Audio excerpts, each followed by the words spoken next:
বক্সের ইয়ে তো আছে।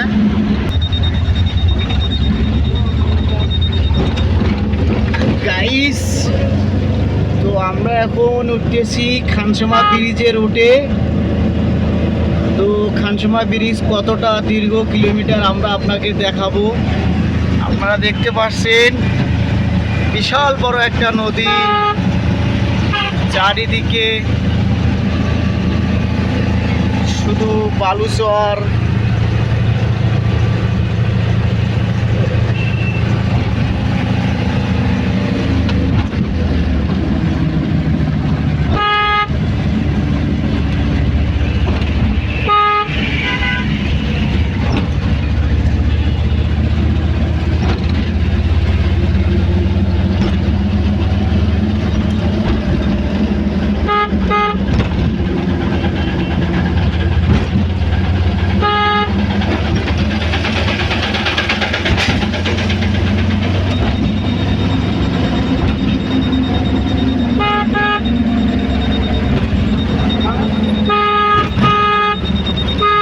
আগে ভাই